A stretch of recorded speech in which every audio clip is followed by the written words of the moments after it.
welcome to Noobs Explain.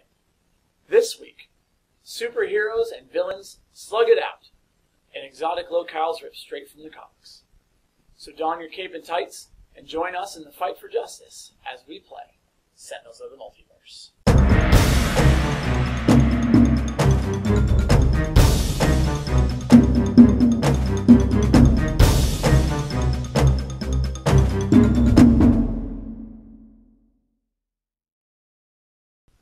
In Sentinels of the Multiverse, each player plays a hero endowed with awesome powers. The players work cooperatively to try and defeat a supervillain bent on destruction and mayhem. We'll slug it out in an environment that could either help us defeat said baddie or contribute to our ultimate defeat. Players start the game by picking their hero, a villain to fight, and an environment to battle in. Each player shuffles their unique hero deck and deals themselves 4 cards. The villain deck is shuffled and placed by the villain card, and the same happens for the environment. The villain always starts the game, because they're villains and they cheat. First, you check the villain card to see if there are any start of villain turn effects. If there are, apply those. Then the villain plays the top card from their deck, which is usually just the right card to make all the heroes want to turn in their tights. Finally, check to see if there are any end of villain turn effects and apply those. Now it's time for the heroes to come out and fight. Each hero's turn is divided into 3 phases. First, players play a card and follow the instructions on those cards. Whatever the card says, you do. Then players choose one of their powers to use. Each hero starts with a power, but some of the cards you play might grant you additional powers to choose from. Finally, players draw the top card from their deck. And that's all there is to the player's turn. Pretty simple, right? Let's take a quick look at the hero cards. Now there are several different types. One-shot cards are just that. Use them one time, follow the instructions, and discard them. Ongoing cards stay in play on your board. That is, until those no-good villains find some way to destroy them. Ongoing cards can grant you additional powers or cause certain effects to happen at the beginning or end of your turn. Some heroes have equipment cards that are played much like ongoing cards. They stay on your board until something causes them to be removed. Like ongoing cards, they can give you additional powers to choose from. Increase your power or have other exciting effects that will help you crush the opposition. Finally, we move on to the environment turn. The environment works much like the villain turn.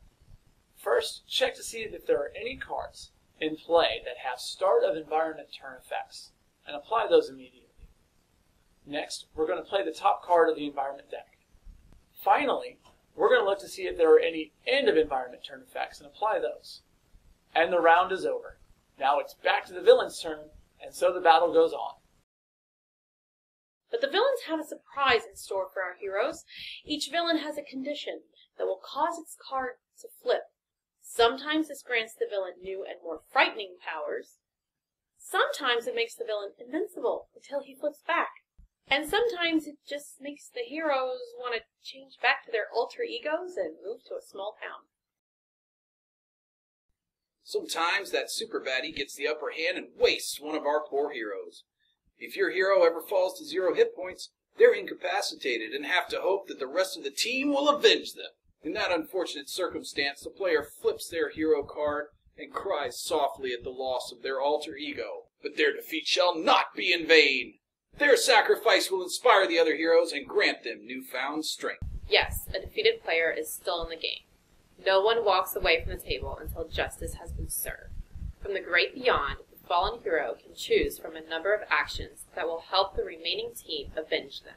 But beware! If all our heroes are reduced to 0 points, then villainy rules the day, and the citizens will succumb to their new dastardly overlords. But if at least one hero is left standing at the end of the slugfest, then justice has been served, and the citizens of the multiverse can breathe a sigh of relief. At least until the next nefarious overlord bent on world domination surfaces, and the citizens once again call for the Sentinels of the Multiverse. If you'd like to see a full game playthrough, to make sure that the game is right for you, please check out our Noobs Play Sentinels of the Multiverse video. You can watch us play a full game, fight to protect the citizens of the multiverse. If you enjoyed this video and would like to see more like it, Don't forget to like and subscribe. And join us in the comments for questions and game discussion. You can also follow us on Twitter and Facebook for additional content. Game on! First, check to see if there are any start of environment turn effects. And you can watch the game played in full and figure I stumbled over all of those last ones. Some heroes have equipment cards that are placed. Darn! Sometimes this grants the That's a long one, Chris. You can't have it that long.